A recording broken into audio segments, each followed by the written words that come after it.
कौन ब्रह्मा का पिता है, कौन विष्णु की मां, शंकर का दादा कौन है, हमको दे बता। ये जानने के लिए कृपया सुनिए।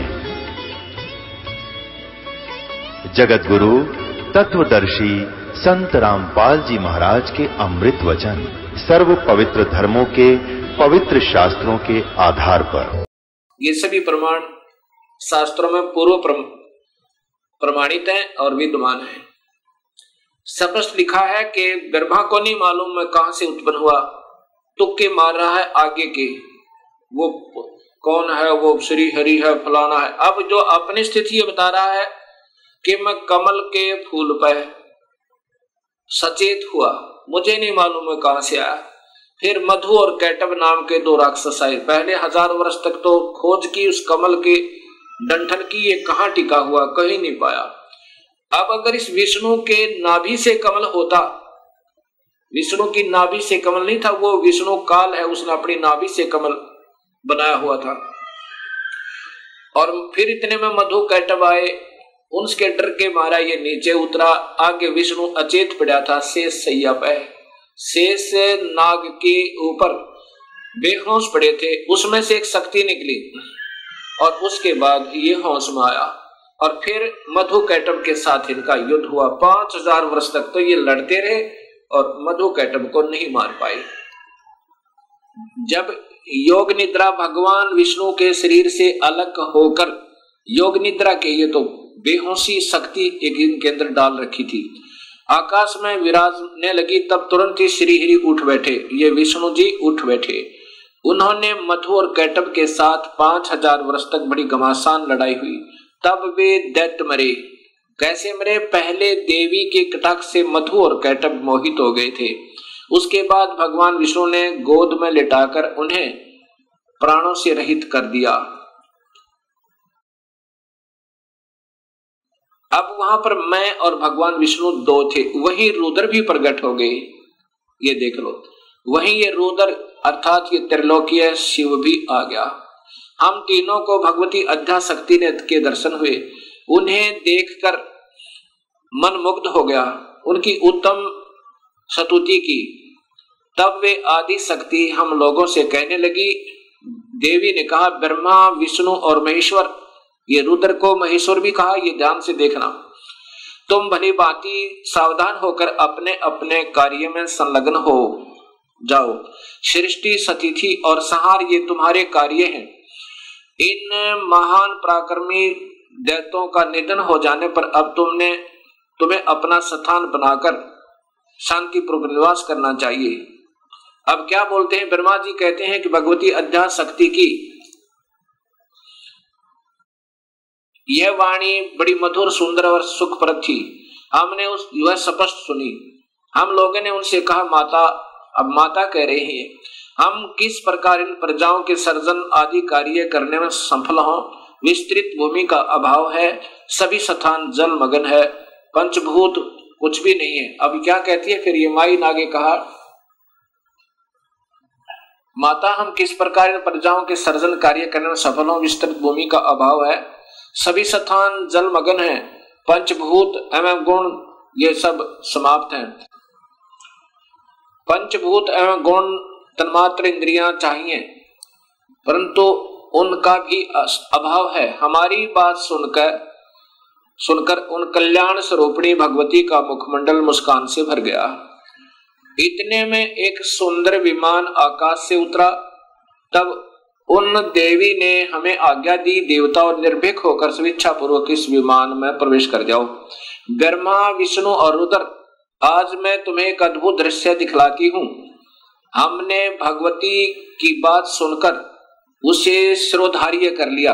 वह रतन जड़ित विमान पर चढ़कर हम लोग आराम से बैठ गए। वह विमान मोतियों की मालाओं से सुशोभित था और उसे से अनेक कणियों की ध्वनि हो रही थी। अमरावती की तुलना करने वाले उस भव्य विमान पर हम तीनों निर्भीक होकर बैठ गए। माता आदेश दे रही है बच्चों की तरह, बेटा इसमें बैठो तीनों। और अब आगे देखो,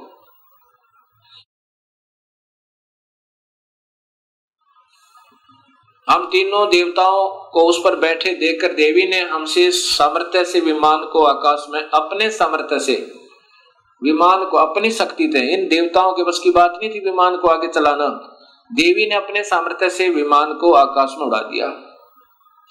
ब्रह्मा जी कहते हैं कि मन के समान तीव्र गति से चलने वाला वह विमान उस जिस अपरिचित स्थान पर गया, वहां संपूर्ण फलों से लदे हुए अनेक सुंदर वृक्ष थे। किलकों की कला की काकली उन वृक्षों की शोभा बढ़ा रही थी। अब नीचे देखो, वहां पर ये क्या था, ये कौन था, ये स्वर्ग था।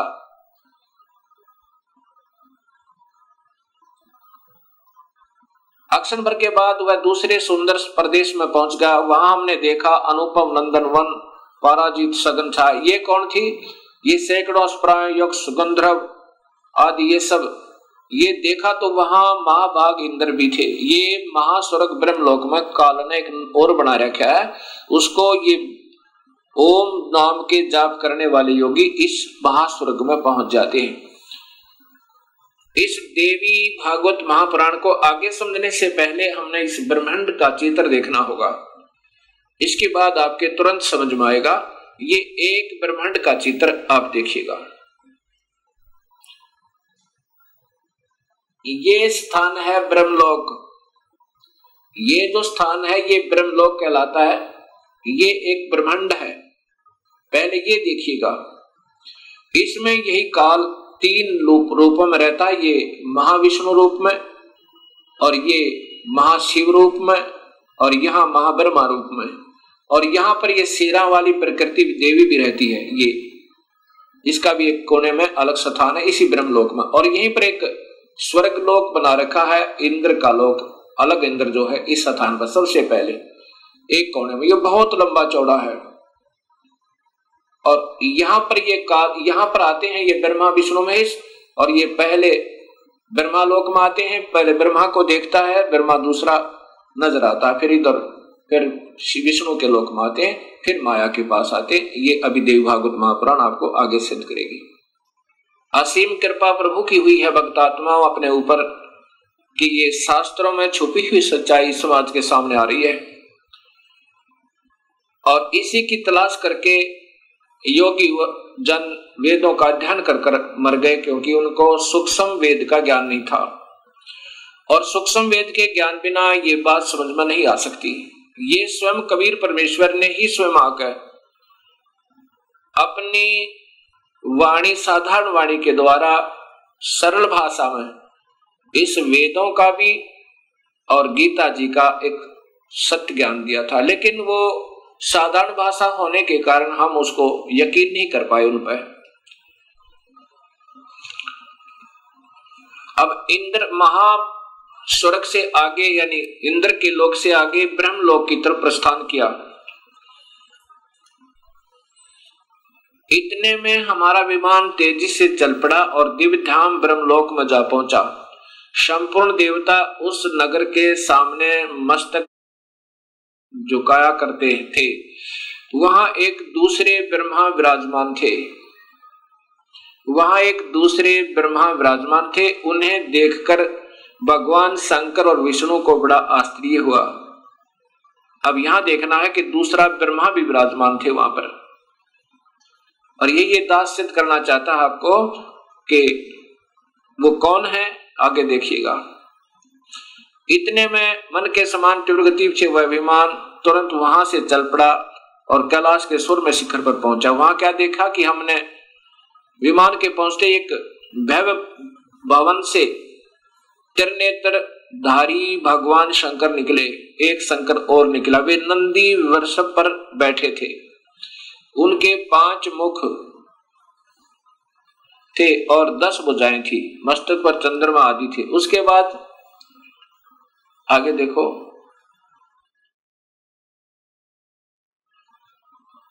आगे फिर चले। अक्षण भर के बाद वही विमान उस शिखर से विपौन के समान तेज चाल से उड़ा और वैकुंठ लोक में पहुंचा। उसी ब्रह्म लोक में एक विष्णु लोक बना रखा काल ने।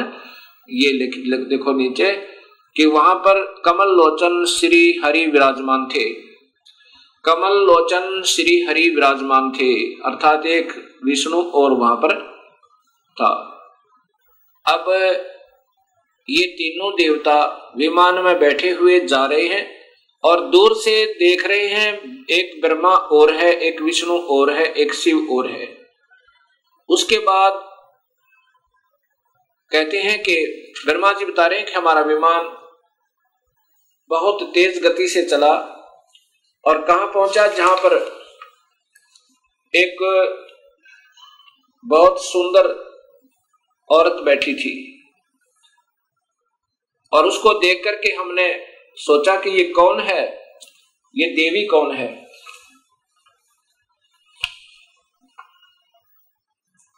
अब ब्रह्मा जी आगे बता रहे हैं, ब्रह्मा जी आगे बता रहे हैं कि इतने में पवन से बातें करता हुआ वह विमान तुरंत उड़ गया। आगे अमृत के समान मीठे जल वाला समुद्र मिला। उसमें फिर आगे चलिए, उसमें एक मनोहर द्वीप था और वहां पर नीचे यहां देखिएगा एक मंगलमय मनोहर पलंग बिछा था। उस पलंग में सुंदर रत्न जड़े थे और वहां कौन थे, ये देखिए नीचे उस पे एक औरत बैठी थी। वह ऐसी प्रभावपूर्ण देवी थी मानो करोड़ों बिजलियां एक साथ चमक रही हो। अत्यंत सुंदर मुख था, लाल लाल दांत और करोड़ों लक्ष्मियों से भी अधिक वह सुंदर थी। अब वैसी सुंदरी स्त्री को मैंने कभी नहीं देखा था। पास में अनेकों साधक बैठकर हरियम इस मंत्र का जाप कर रहे थे। अब ये मंत्र हैं जो हम देते हैं, ये वास्तव में 5 मंत्र हैं अलग से, यहां देखना।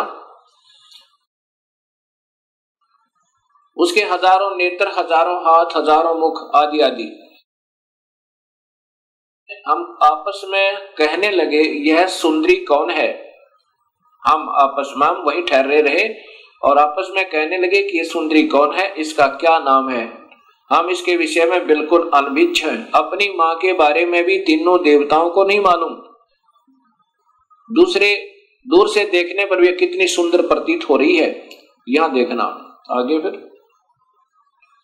तब भगवान विष्णु ने, ये देखो नारद यों संदेहग्रस्त होकर, हम लोग वहां रुके रहे विमान से उतर कर। तब भगवान विष्णु ने उस चारों सिहिनी भगवती को देखकर विवेक पूर्वक निश्चय कर लिया कि ये भगवती जगदम्बिका है, वो प्रकृति है, ये हमारी माँ है। तब उन्होंने कहा कि ये ही भगवती हम सबकी आदि कारण अर्थात माता है। महाविद्या और महामाया इन्हीं के नाम है। ये पूर्ण प्रकृति है। ये देख लो, यह प्रकृति इनकी ब्रह्मा विष्णु महेश की माँ है।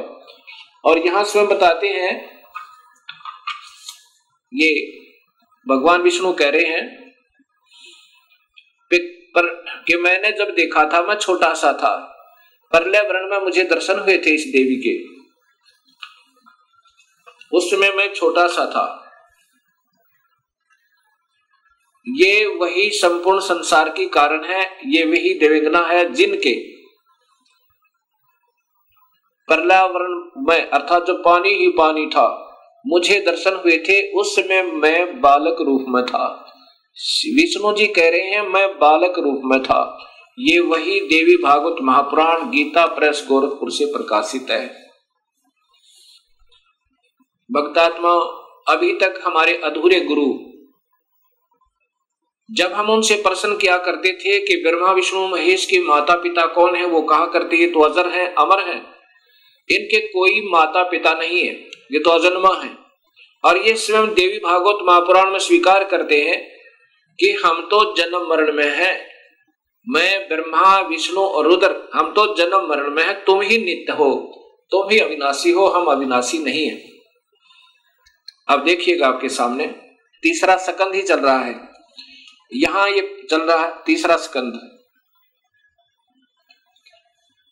अब ये पढ़ते पढ़ते हमारे हैं यहां पर, तुम शुद्ध स्वरूपा हो, ये संसार तुम्हारे से ही उत्सित हो रहा है। मैं ब्रह्मा और शंकर, विष्णु स्वयं कह रहा है, मैं ब्रह्मा और शंकर हम सभी तुम्हारी कृपा से विद्यमान हैं। हमारा आविर्भाव और तिरोभाव हुआ करता है। आविर्भाव माने जन्म और तिरोभाव माने मृत्यु। हम तो मृत्यु और जन्म में हैं, ये ध्यान से देखो। और केवल तुम ही नेता हो, जगत जननी हो, प्रकृति और सनातनी देवी हो। ये फिर देखना भक्तात्माओं, विष्णु जी कह रहे हैं मैं ब्रह्मा, मैं विष्णु, ब्रह्मा और शंकर हम सभी तुम्हारी कृपा से विद्यमान हैं। हमारा आविर्भाव और तिरोभाव हुआ करता है। आविर्भाव माने जन्म, तिरोभाव माने मृत्यु। केवल तुम ही नेता हो, जगत जननी हो, प्रकृति और सनातनी देवी हो। ये प्रकृति शब्द आपको गीता में काम आएगा, जब ये दास आपको बताएगा कि ब्रह्म और प्रकृति से तीनों गुणों की उत्पत्ति हुई। ब्रह्मा विष्णु महेश की, रजगुण ब्रह्मा, सदगुण विष्णु, तमगुण शिव जी की। ये वही देवी भागवत महापुराण है, गीता प्रेस गोरखपुर से प्रकाशित। यहाँ देखो, श्री भगवान शंकर बोले, देवी यदि महाभाग विष्णु तुम्ही से प्रकट हुए हैं तो उनके बाद उत्पन्न होने वाले ब्रह्मा भी तुम्हारे ही बालक हुए। और फिर मैं तमोगुणी लीला करने वाला शंकर भी तुम्हारी संतान हुआ। अब दोनों बात सिद्ध होगी बर्बत आत्माओं। विष्णु भी प्रकृति से उत्पन्न हुआ, ब्रह्मा भी, और शिव ये तमोगुण शिव। अब वहां देखना, रजगुण ब्रह्मा, सदगुण विष्णु, तमगुण शिव जी बताएगा दास आपको।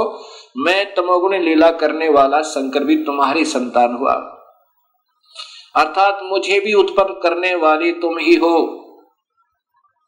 अब ये ध्यान से पढ़ो भक्तात्मा, ये वही देवी भागवत महापुराण गीता प्रेस गोरखपुर से प्रकाशित।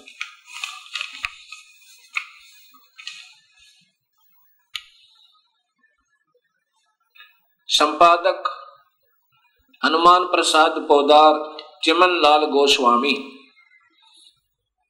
अब आपके सामने ये स्पष्ट हुआ कि ये प्रकृति देवी और ये ब्रह्म काल, इन्हीं से ब्रह्मा विष्णु और शिव की उत्पत्ति हुई। और जिनको हम अजर और अमर कहा करते थे, वो हमारे ही शास्त्रों में प्रमाणित है कि ये अनित्य है, ये तो नाशवान और जन्म और मरण के अंदर है। अब इन बातों का ज्ञान होने से ही हमें स्पष्ट ज्ञान होगा कि पूर्ण परमात्मा कौन है।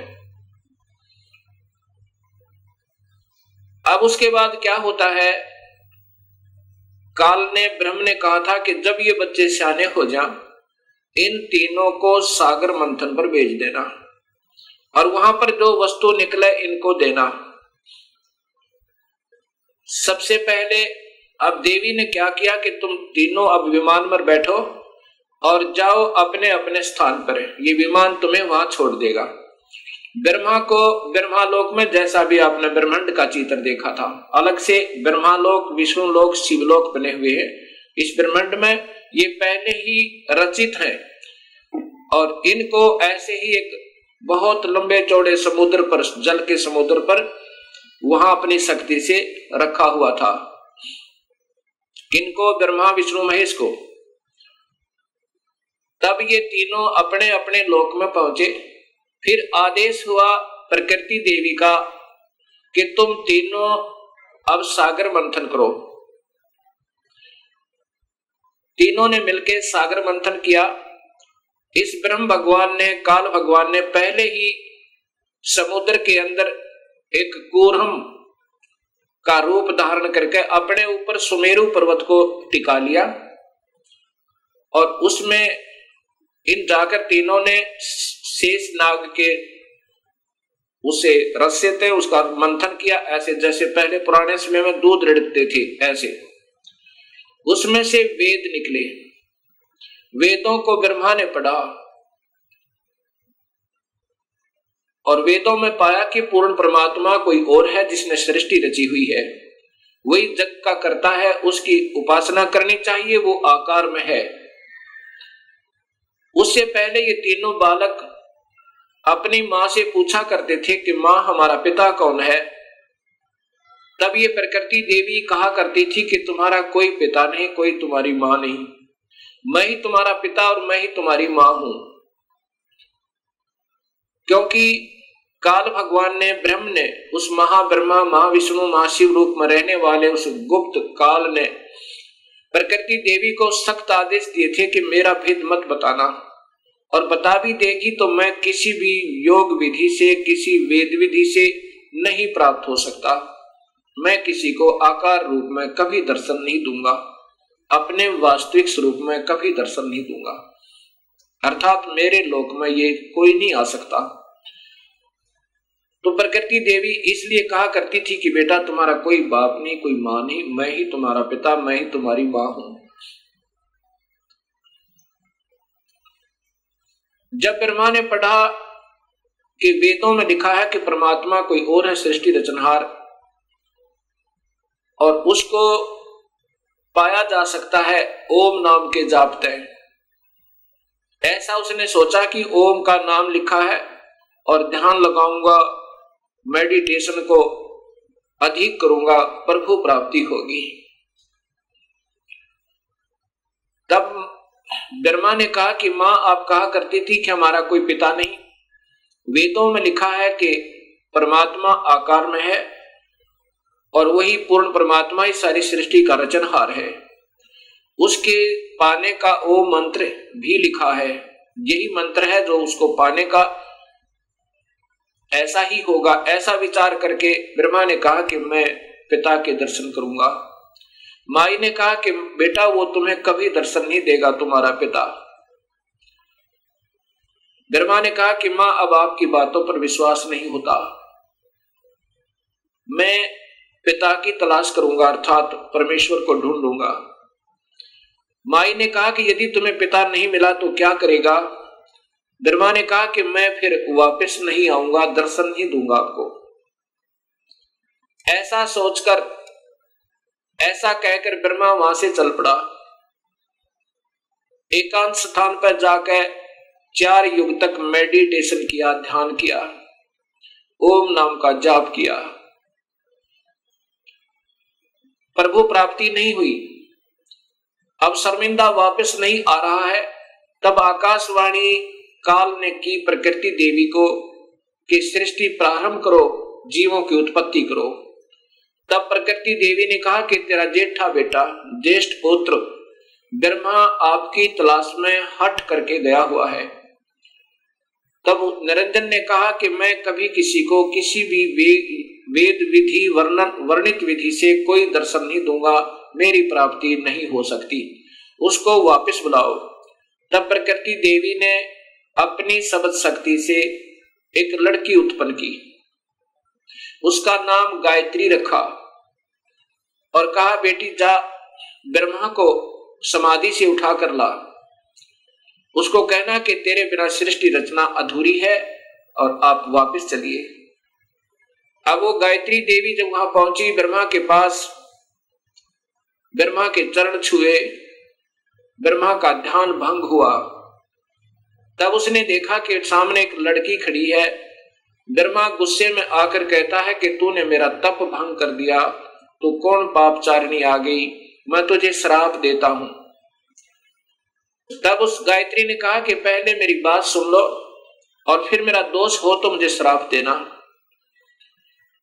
मुझे मां ने भेजा है आपको लिवा लाने के लिए, आपके बिना सृष्टि रचना प्रारंभ नहीं हो रही, जीवों की उत्पत्ति नहीं हो रही और आप वापस चलिए।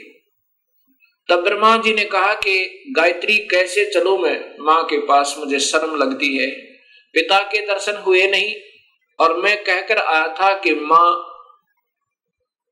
यदि पिता के दर्शन नहीं हुए तो मैं वापस नहीं आऊंगा, दर्शन नहीं दूंगा। ब्रह्मा ने कहा गायत्री से कि यदि तू मेरी झूठी गवाही देवे तो मैं चलूं कि पिता के दर्शन अर्थात प्रभु की प्राप्ति हो गई। गायत्री ने कहा कि एक और गवाह तैयार करते हैं। गायत्री ने अपनी सब शक्ति से एक और लड़की उत्पन्न की, उसका नाम पहुपवती रखा। दोनों ने ब्रह्मा की झूठी गवाही देने की स्वीकृति दे दी। तीनों के तीनों माता के पास, प्रकृति देवी के पास आ गए। प्रकृति देवी ने पूछा कि ब्रह्मा, तुझे पिता के दर्शन हुए? ब्रह्मा ने कहा, हाँ मां, मुझे पिता के दर्शन हुए। तो देवी ने पूछा, कैसे प्रमाणित हुआ? ब्रह्मा ने कहा कि दोनों से पूछ लो, इनके सामने मुझे दर्शन देकर के पिताजी गए हैं। तब उन दोनों से पूछा, प्रकृति देवी ने, गायत्री और पहुपवती ने स्वीकृति दी और कहा कि हाँ, हमारे सामने ब्रह्मा को दर्शन दिए, पिता ने दर्शन दिए। बड़ा तेजो में शरीर था, ऐसे तुक्के मारे। तब प्रकृति देवी के मन में ये आया कि ये काल दोगला है, ये ब्रह्म तो दोगली बात कर रहा है। मेरे को कहता है मैं कभी किसी को दर्शन नहीं दूंगा, मैं कभी व्यक्त रूप में प्रकट नहीं होऊंगा और गुप्त रूप में सर्व कार्य करता रहूंगा, और इनको दर्शन दे दिए। ऐसा सोचकर अक्षुब्ध होकर, नाराज होकर दूर जा बैठी और कहती है कि मैं नहीं तेरे इस कार्य को कर सकती, संभाल अपने डमडमे ने। मुझे कुछ कहता है और इनको दर्शन दे दिए हैं। तब आकाशवाणी काल भगवान ने, क्षर पुरुष ने की कि प्रकृति देवी ये झूठ बोल रहे हैं, मैंने कोई दर्शन नहीं दिया। तब वो करड़ी होकर, गुस्से में होकर और आई और कहा कि नादानो, तुम झूठ बोल रहे हो, आकाशवाणी हुई है परमात्मा की। वो कहता है कि मैंने कोई दर्शन नहीं दिए। तब वो हंसने लगे और ब्रह्मा ने कहा कि मां, मुझे शर्म आ रही थी आपके पास आने में, क्योंकि पिता के दर्शन हुए नहीं थे और मैं उस समय ये कहकर गया था कि मैं आऊंगा नहीं यदि पिता के दर्शन नहीं हुए तो, इसलिए हमने ये झूठ बोलने की स्कीम बनाई। तब प्रकृति देवी ने, इस शेरा वाली दुर्गा ने तीनों को श्राप दे दिया, ब्रह्मा तेरी पूजा जग में नहीं होगी और तेरे ही वेदों के पढ़ने वाले तेरे वंशज तेरे ही तरह सच्चाई नहीं कहा करेंगे। विद्वान जो हो जाएंगे उनको सही ज्ञान तो होगा नहीं, लेकिन झूठ बोलने पर तुले रहा करेंगे और सत्य ज्ञान होते हुए भी वो ज्ञान प्रचार करते रहेंगे और दुनिया को गुमराह किया करेंगे।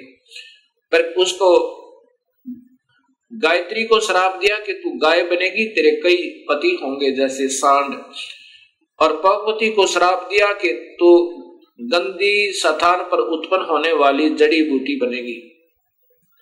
जब तीनों को श्राप प्रकृति दे चुकी, तब काल भगवान ने आकाशवाणी की, उस प्रकृति देवी को ही सुनाई दी वो, कि तूने ये अच्छा नहीं किया दुर्गा, इनको श्राप नहीं देना था, तू संविधान को अपने हाथ में नहीं ले सकती, ये सब मेरा कार्य है, अब मैं तुझे श्राप देता हूं, तू भी द्वापर युग में द्रौपदी बनकर जाएगी, तेरे 5 पति होंगे। ऐसा श्राप पाकर के प्रकृति कहने लगी, निरंजन तेरे वश होगी, मैं अपने पिता से, अपने मूल मालिक से बिछुड़ गई, अब तू कुछ भी नाच नचा दे, यदि मैं इन बच्चों को नहीं डांटूंगी, नहीं धमकाऊंगी तो ये कैसे कार्य सुचारू करेंगे, और मैंने इनको थोड़ा सा सजा दी तो तूने मुझे सजा दे दी, ठीक है नचा ले, नाच जैसे तू नचाना चाहता है। उसके बाद प्रकृति देवी विष्णु के पास गई, विष्णु के लोक में। विष्णु से कहा कि बेटा तू भी अपने पिता की खोज कर ले, कहीं फिर बाद में समाधि लगाकर बैठो और सृष्टि रचना में भंग होवे। विष्णु जी अपने पिता ज्योति निरंजन काल भगवान की तलाश में चल पड़े। कहां पहुंचे? शेष नाग के लोक में पहुंचे, और शेष नाग ने जब देखा कि तेरी जुरिडिक्शन में यहां सबने अपनी अपनी सीमाएं बांट रखी हैं, कुत्ते ने अपनी बांट रखी है, राजाओं ने अपनी बांट रखी है, भैंसे ने अपनी बांट रखी है, कि जो भी उस सीमा में आ जाए उसके साथ लड़ मरे, कट जाए और 2 दिन के मेहमान से भी। ऐसे ही शेष नाग ने जब देखा कि तेरी जुरिडिक्शन में तेरे राज्य की सीमा में ये कौन बेधड़क व्यक्ति आ रहा है, इसको कोई डर नहीं तेरा? ऐसे ही अपने हजार फनों से शेष नाग ने बहुत जोर से फुंकारा छोड़ा, विष्णु को भयभीत और सतर्क करने के लिए कि सावधान हो जा, तू कैसे निर्भीक होकर आ रहा है। ऐसे उस जहर का फुंकारा जैसे स्प्रे पेंट होया करे, ऐसे विष्णु जी का शरीर काला बन गया, जैसे धुंध हो जाकर उसके अंदर विष्णु छुप गया।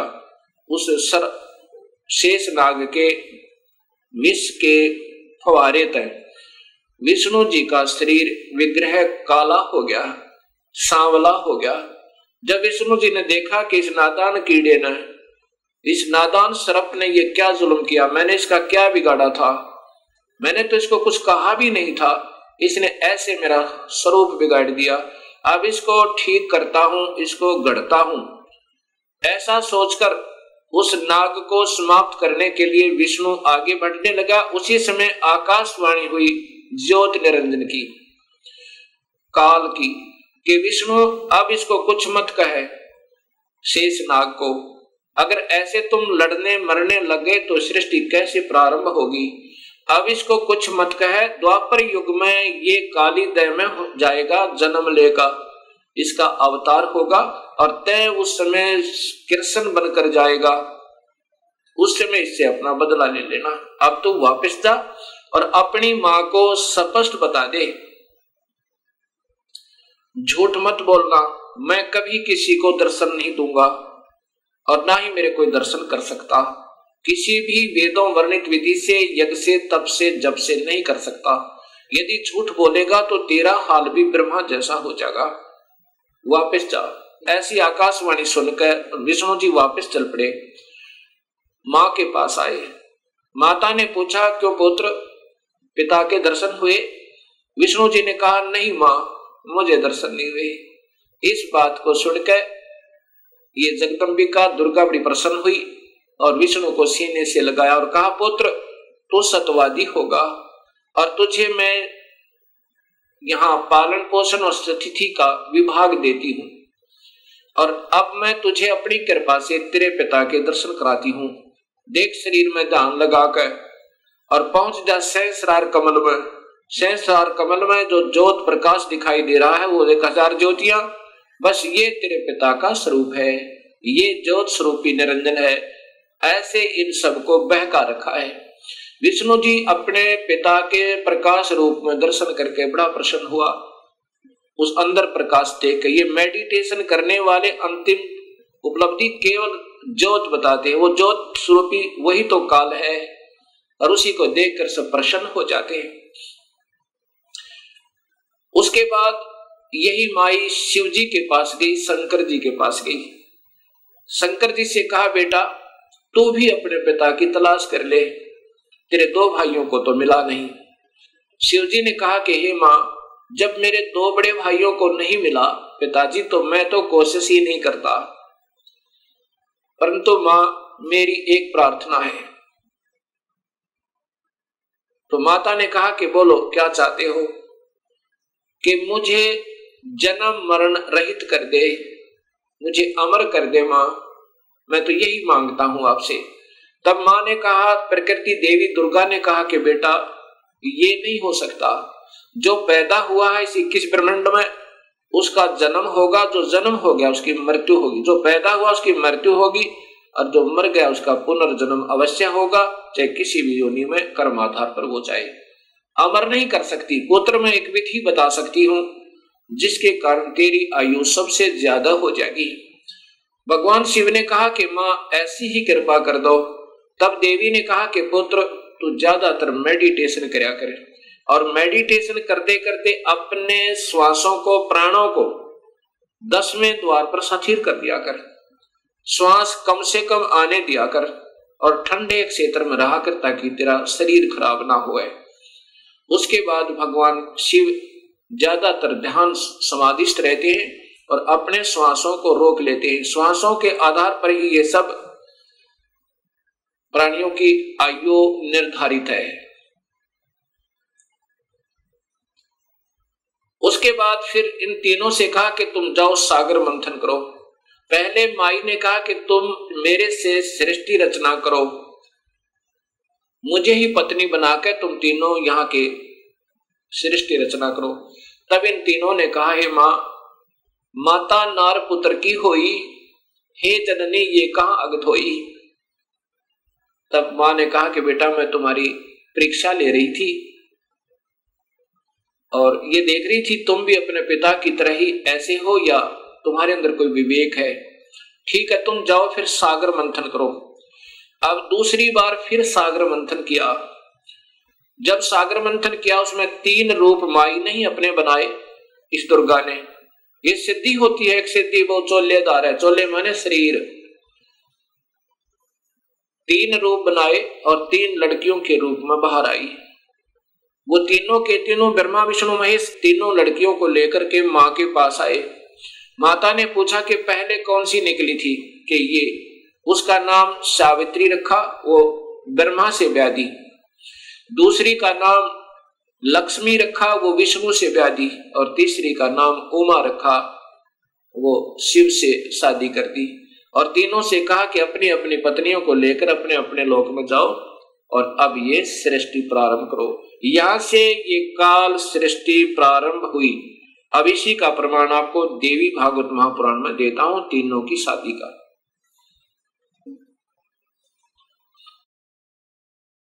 श्रीमद देवी भागवत महापुराण केवल हिंदी, गीता प्रेस गोरखपुर से प्रकाशित, और इसी का वही 3रा स्कंद चल रहा है। इसमें देखिएगा यहां पर, इस प्रकार मुझसे आज्ञा देकर प्रसन्न वदना भगवती जगदम्बा ने भगवान विष्णु से कहा, विष्णु मन को मुग्ध करने वाली इस महालक्ष्मी को लेकर अब तुम भी पधारो। महालक्ष्मी से ब्याह कर दिया। यह सदा तुम्हारे वक्षस्थल में विराजमान रहेगी, इसमें किंचित मात्र संदेह नहीं। और फिर बताया कि तुम सतोगुण हो, तुम एक महान पुरुष हो, तुम्हारे पास सतोगुण की प्रधानता रहनी चाहिए, तुम अर्थात तुम सतोगुण हो। अब फिर आगे देखिए, ब्रह्मा जी कहते हैं, देवी ने कहा, शंकर मन को मुग्ध करने वाली महाकाली गौरी नाम से विख्यात ये उमा है, तुम इसे पत्नी रूप से स्वीकार करो। तीनों का ब्याह कर दिया। कैलाश की रचना करके वहीं रहो। एक यहां नकली कैलाश और बना रखा है इस शिवलोक में। तुम्हारी लीला में तमोगुण की प्रधानता रहेगी, सतोगुण रजगुण गौण रहेंगे, ये गुप्त रहेंगे, वास्तव में तुम तमोगुण है। अच्छा, फिर आगे देखना, यहां फिर कहा है, ब्रह्मा जी बोले, कहते हैं कि इस प्रकार कहकर भगवती जगदम्बिका ने हमें विदा कर दिया। उन्होंने शुद्ध आचार वाली शक्तियों में से भगवान विष्णु के लिए महालक्ष्मी को, शंकर के लिए महाकाली को, मेरे लिए महासरस्वती अर्थात सावित्री को पत्नी बनाने की आज्ञा दे दी।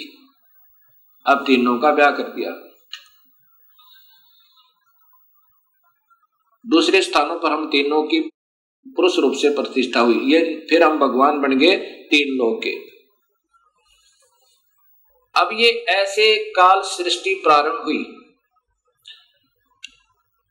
अब इसी का प्रमाण आपको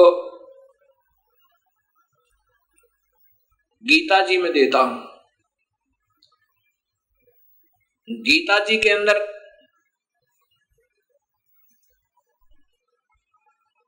अब देखिएगा, श्रीमद् भगवत गीता, गीता प्रेस गोरखपुर से प्रकाशित,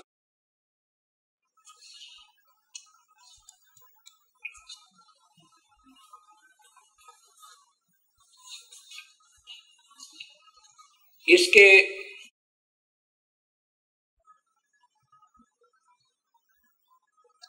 गीता प्रेस गोरखपुर से प्रकाशित, और इनके टीकाकार हैं श्री जय दयाल गोविंद का, श्री जय दयाल गोविंद का। और ये सबसे पहले अध्याय नंबर 14 का प्रथम श्लोक सुनिए इन्हीं की भाषा में। वैसे तो इन महापुरुषों को विशेष ज्ञान नहीं था, कोशिश की इन्होंने सरलार्थ करने की ढंग से, परंतु सूक्ष्म वेद का ज्ञान न होने से अधूरा पुधूरा ही किया। फिर भी जहां तक इनकी बुद्धि काम की उन्हीं के आधार पर बताता हूं कि ज्ञानों में भी अति उस उत्तम परम ज्ञान को फिर कहूंगा जिसको जानकर सब मुनिजन संसार से परम तर्ग मुक्त होकर परम सिद्धि को प्राप्त हो गए। कि अब ये ज्ञान समझ में आ गया ना कि काल कौन है। अब ये ब्रह्म भगवान स्वयं ही कह रहा है कि अब वो उत्तम ज्ञान तुझे फिर बताऊं अर्जुन, जिसको समझ गए और फिर मेरे जाल से सब निकलने की चेष्टा कर जाते हैं, करते हैं, वो निकल जाते हैं। अध्याय नंबर 14 गीता जी के अथ चतुर्दशोध्याय। अब इसका अर्थ है कि ज्ञानों में अति उत्तम ज्ञान, ज्ञानों में भी अति उत्तम उस परम ज्ञान को मैं फिर कहूंगा जिसको जानकर सब मुनिजन इस संसार से मुक्त होकर परम सिद्धि को प्राप्त हो गए।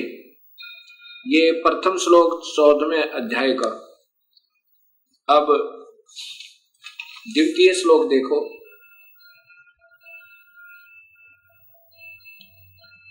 इस ज्ञान का आश्रय करके धारण करके मेरे स्वरूप को प्राप्त हुए पुरुष सृष्टि के आदि में उत्पन्न नहीं होते और प्रलय काल में भी व्याकुल नहीं होते। अब इसकी मूल संस्कार देखिए दूसरे श्लोक की। ये इन टीकाकारों ने स्वयं ज्ञान न होने से उलझ पुलझ कर देते हैं। क्या लिखा है? इदम ज्ञानम उपाश्रित मम, मेरे इस ज्ञान के आश्रित होकर जो ज्ञान मैं तुम्हें बता रहा हूं, साधर्म्यम आगता यानी सत भक्ति करने वाले, सत भक्ति का आश्रित लेकर के सर्गे अपीन उपजायन्ते यानी ये सृष्टि के विनाश पर फिर दोबारा उत्पन्न नहीं होते और प्रलय में वे कभी दुखी नहीं होते, वो फिर अविचल हो जाते हैं। फिर देखो इदम ज्ञानम आश्रित्य मम, मेरे इस ज्ञान का आश्रय लेकर जो मैं अब बताऊंगा, साधर्मम आगता सत भक्ति करने पर आश्रित हो जाने वाले, सत भक्ति करने वाले, सर्गे माने सृष्टि के प्रारंभ में फिर कभी नहीं उपजते और प्रलय में भी उनका विनाश नहीं होता। ये सीधा अर्थ बना है। अब यहां विचार कीजिए, ये टीकाकार कहते हैं कि इस ज्ञान को आश्रय करके अर्थात धारण करके मेरे स्वरूप को प्राप्त हुए। गीता जी के 11वें अध्याय के 47, 48 और 53 और 54 में स्पष्ट किया है कि मुझे मेरे स्वरूप को तो कोई प्राप्त हो ही नहीं सकता। स्वयं ब्रह्म भगवान काल भगवान कहते हैं कि मेरे स्वरूप को तो कोई प्राप्त हो ही नहीं सकता, मेरा ये दर्शन कोई नहीं कर सकता। इसलिए यहां जो इन्होंने विचलित कर दिया, फिर भी इन्हीं के आधार पर अगर चले तो आगे फिर देखिए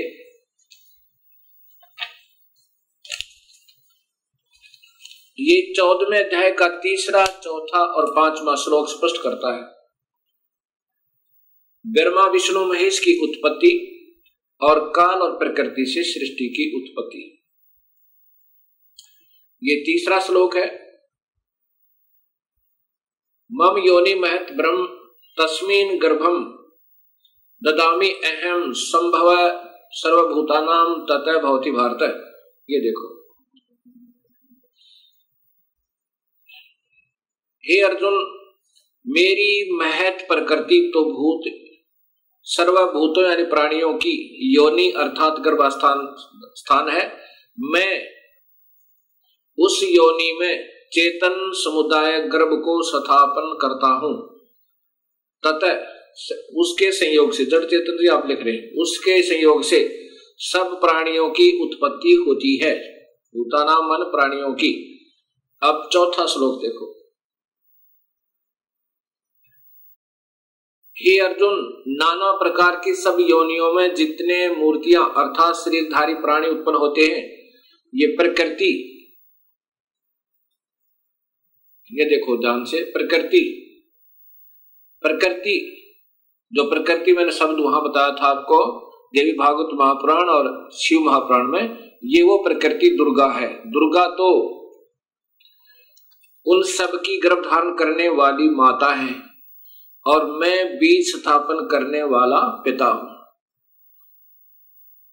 अब ये काल भगवान ब्रह्म क्षर पुरुष स्वयं कह रहा है कि ये प्रकृति तो मेरी पत्नी रूप में है और मैं बीज स्थापन करने वाला पिता हूं और मैं उसके पेट में बीज स्थापित करता हूं जिससे सब प्राणियों की उत्पत्ति होती है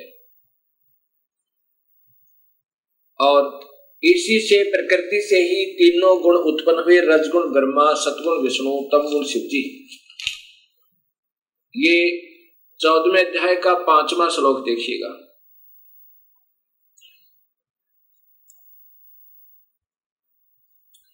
हे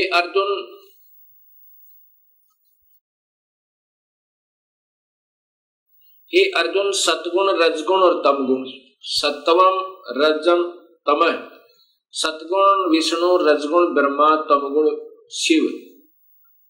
सतगुण विष्णु, रजगुण ब्रह्मा और तमगुण शिव, ये प्रकृति से उत्पन्न, शेरा वाली से उत्पन्न, या स्पष्ट प्रकृति लिखा हिंदी में भी, प्रकृति संभवा संस्कृत में, प्रकृति से उत्पन्न गुण, तीनों गुण अविनाशी जीव आत्मा को शरीर में फंसा कर रखते हैं, शरीर में बांधते हैं, अर्थात यही इन प्राणियों को बांधने की, कर्म उलझाने के मुख्य कारण है। अब गीता जी के 4थे अध्याय के 5वें श्लोक में लिखा है कि अर्जुन, तेरे और मेरे बहुत जन्म हो चुके हैं, आप नहीं जानते, मैं जानता हूं। कौन कह रहा है? ये काल कह रहा है। ये श्री कृष्ण जी में प्रवेश कर कर काल बोल रहा है, वो ब्रह्म क्षर पुरुष। अब यही गीता जी के अध्याय नंबर 3 के श्लोक नंबर 14 में प्रमाण है कि ब्रह्म पूर्ण परमात्मा से, अविनाशी परमात्मा से ब्रह्म की उत्पत्ति हुई। गीता जी अध्याय नंबर 3 और ये श्लोक नंबर 14 और 15, ये इनकी संस्कृत है और यहां टीका देखिएगा।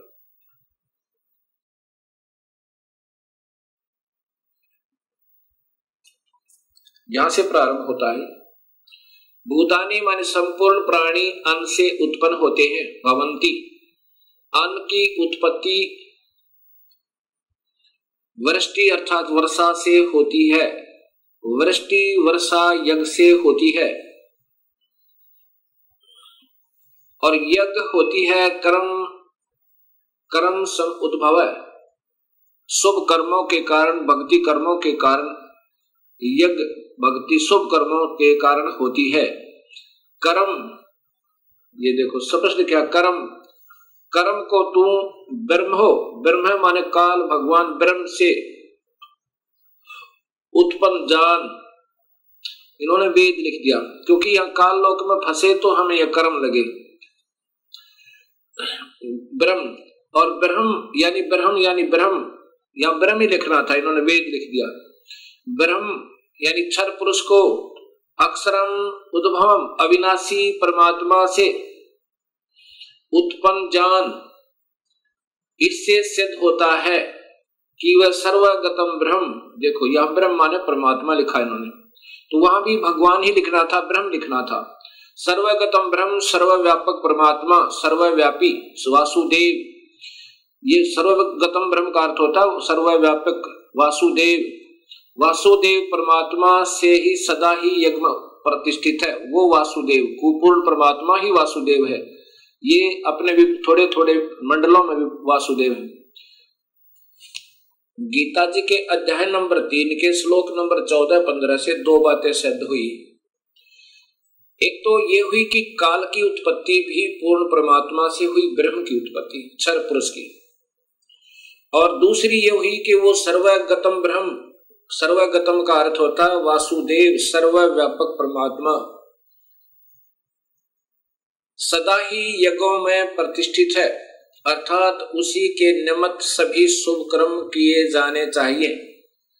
उन्हीं को हर धार्मिक कर्म में आगे रखना चाहिए, उसी पूर्ण परमात्मा की ही पूजा करनी चाहिए जिससे हमारे धार्मिक कर्म सफल हों। जैसे यदि वृक्ष की जड़ में पानी डालेंगे तो वो पौधा स्वस्थ होगा और बढ़ेगा, प्रफुल्लित होगा, अन्यथा नहीं होगा। अब ब्रह्म पूर्ण परमात्मा से उत्पन्न हुआ, इसका अन्य उदाहरण वेद देगा। अब वेदों में बताते हैं आपको सृष्टि रचना। अब पूर्ण परमात्मा से ब्रह्म अर्थात क्षर पुरुष की उत्पत्ति। अब अथर्ववेद कांड नंबर 4 अनुवाक नंबर 1 में आपको दृष्टिगोचर होगी, अभी दिखाते हैं।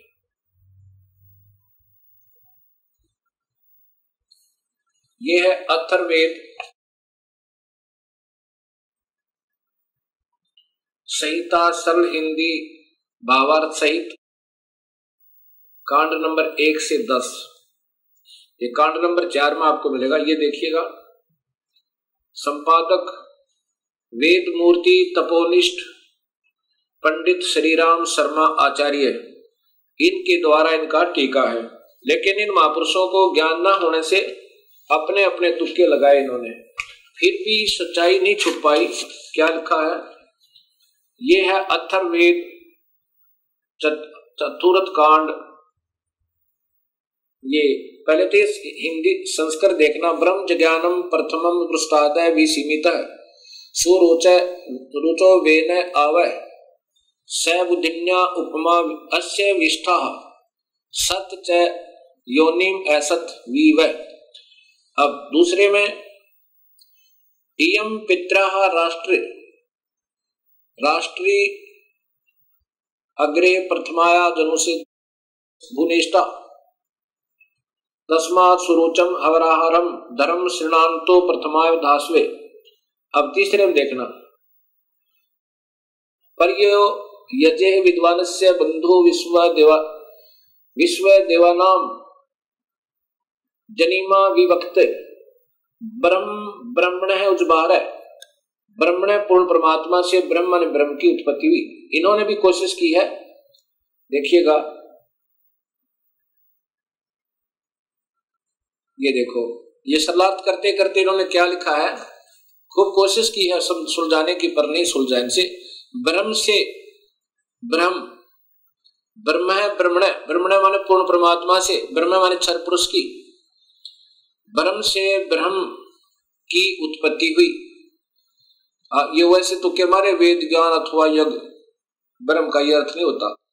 ब्रह्म से ब्रह्म की उत्पत्ति हुई। अब ये आपके सामने सच्चाई उपदास बताएगा।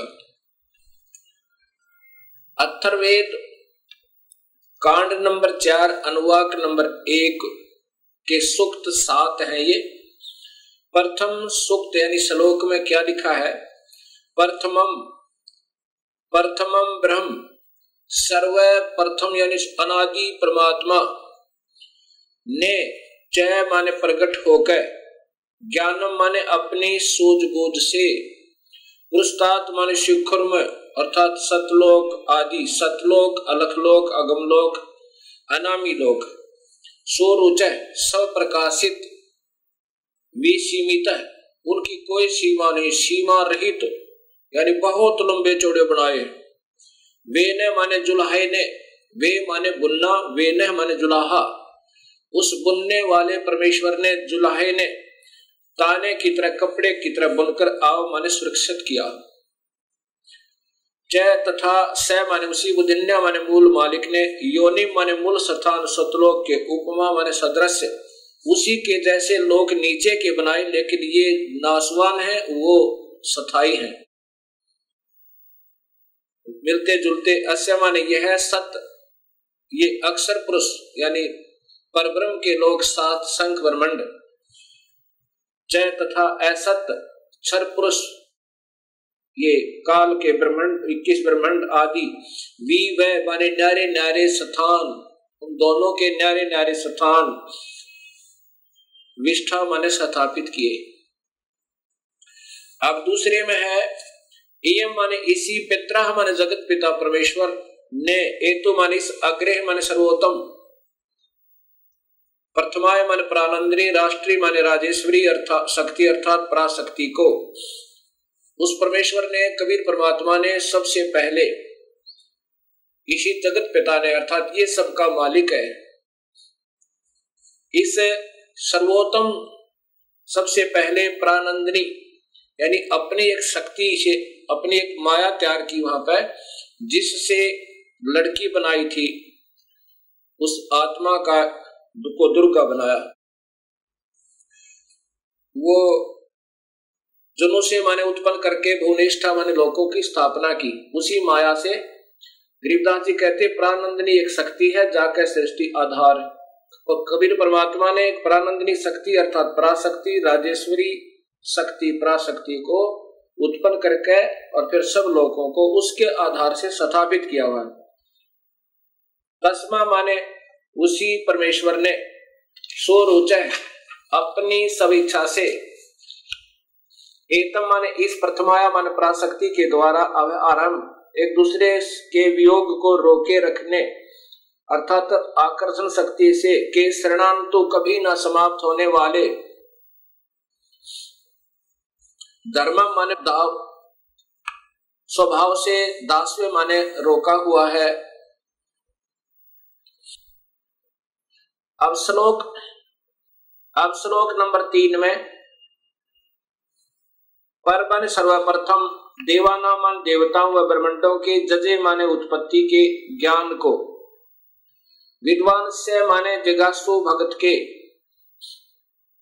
को, यह माने जो बंधु माने वास्तविक साथी अर्थात पूर्ण परमात्मा ही जनीमा अपने द्वारा रची हुई सृष्टि को विभक्ति यानी स्वयं ही ठीक ठीक बताता है। क्या बताता है कि ब्रह्मण है, पूर्ण परमात्मा ने मध्यात्मा ने अपनी शब्द शक्ति से, ब्रह्म माने क्षर पुरुष अर्थात काल को उजभार माने उत्पन्न करके, विश्वा माने सारे संसार को अर्थात सर्वलोकों को, ऊंचा है नीचे है, ऊंचा तो सतलोक अलखलोक अगमलोक अनामी लोक, और नीचे ये परब्रह्म और ब्रह्म के सर्व ब्रह्मांड। सबधा अपनी धारण करने वाली अभिमान आकर्षण शक्ति से परतस्थो यानी दोनों को अच्छी प्रकार स्थापित किया है। अब चौथे श्लोक में लिखा है कि स माने उसी सर्वशक्तिमान परमात्मा ने ही माने निसंदेह, दिव्य माने ऊपर के चारों लोक, सतलोक अलखलोक अगमलोक अनामी लोक अर्थात अकय लोक आदि, ये लोग तो दिव्य गुणों युक्त लोकों को रत सथा माने बिल्कुल अविनाशी तौर पर अजर अमर रूप में से स्थिर किए करके, सह माने उन्हीं के सम्मान पृथ्व्या माने ये पृथ्वी वाले लोग, परब्रह्म और ब्रह्म के ये सभी लोग पृथ्वी लोग कहलाते हैं। ये नासवान हैं और ऊपर के अविनाशी हैं। इनको न्यारे न्यारे बना करके स्थापित किया।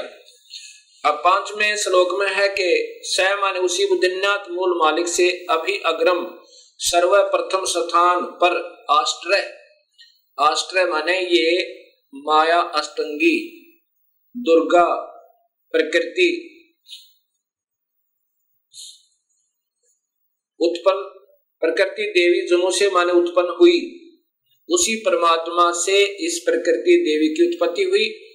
कबीर परमात्मा ने यानी पूर्ण ब्रह्म ने उस जो सबसे पहले स्वीकृति दी थी जिस आत्मा ने इस काल के साथ आने की, उसको एक लड़की बनाया था, दुर्गा बनाया था, अध्या माया बनाया था प्रकृति देवी, तो यहाँ बता रहे हैं कि स माने उसी बद्रीनाथ मूल मालिक से अभी अग्रम माने सर्वप्रथम स्थान पर आश्रय माने अष्टंगी दुर्गा प्रकृति देवी जनु से माने उत्पन्न हुई। तस्य माने यही, सम्राट माने राजाधिराज, बृहस्पति माने जगत गुरु, देवता परमेश्वर, यत माने जिससे, अह माने सबका वियोग हुआ है, ये वही परमात्मा है हम जिससे बिछुड़कर आए हुए हैं।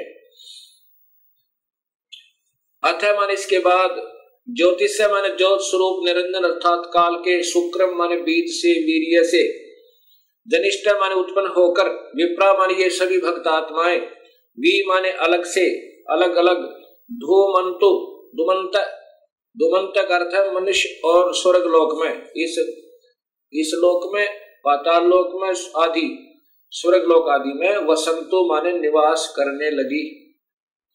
और यही गीता जी के 14वें अध्याय का 3-4 श्लोक बताता, 5वां श्लोक बताता है कि मैं तो सभी प्राणियों का पिता हूं और मैं इस प्रकृति देवी के पेट में गर्भ में बीज स्थापन कर देता हूं जिससे सभी प्राणियों की उत्पत्ति होती है।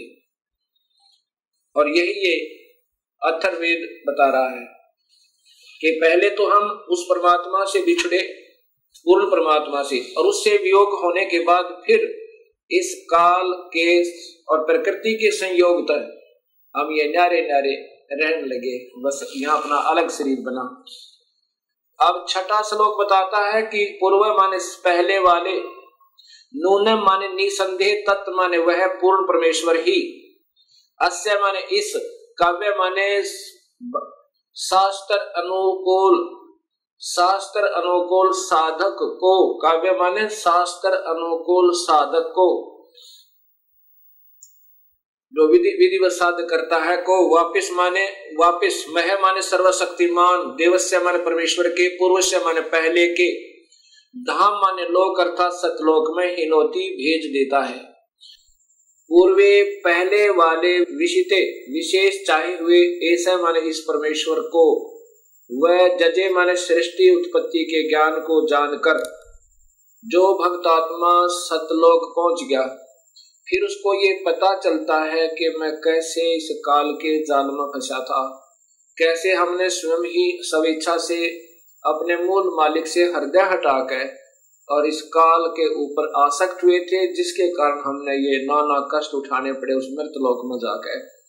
उस सृष्टि उत्पत्ति के ज्ञान को और उस पूर्ण परमात्मा को जिसकी तलाश सब प्राणियों को है, उसको पाकर फिर बड़े आनंद के साथ, बड़े प्यार के साथ, आधा सोवे आधा जागे, बड़े प्यार के साथ फिर वो वर्णन करता है उस परमात्मा की महिमा का। हे मालिक, बड़ी दया करी, आपने इस काल के जाल तक हमें निकाल लाए।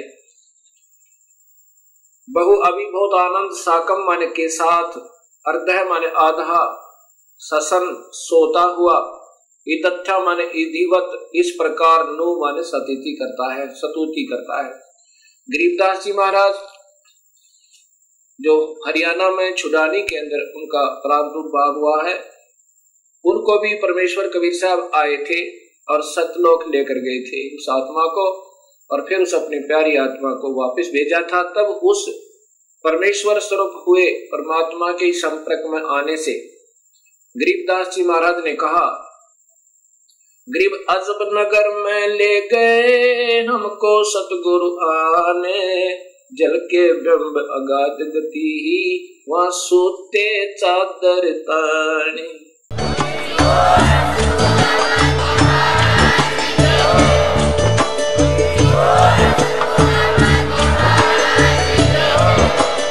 आप सुन रहे थे जगत गुरु तत्वदर्शी संत रामपाल जी महाराज जी के मंगल प्रवचन। अधिक जानकारी के लिए विजिट कीजिए हमारी वेबसाइट www.jagatgururampalji.org। संत रामपाल जी महाराज जी के शुभ आशीर्वाद से पूरे विश्व भर में 500 से भी ज्यादा नाम दीक्षा केंद्र हैं, जिन पर संत रामपाल जी महाराज जी द्वारा ऑनलाइन निशुल्क नाम दीक्षा दी जा रही है। अपने नजदीकी नाम दीक्षा केंद्र का पता करने के लिए संपर्क करें 8222880541।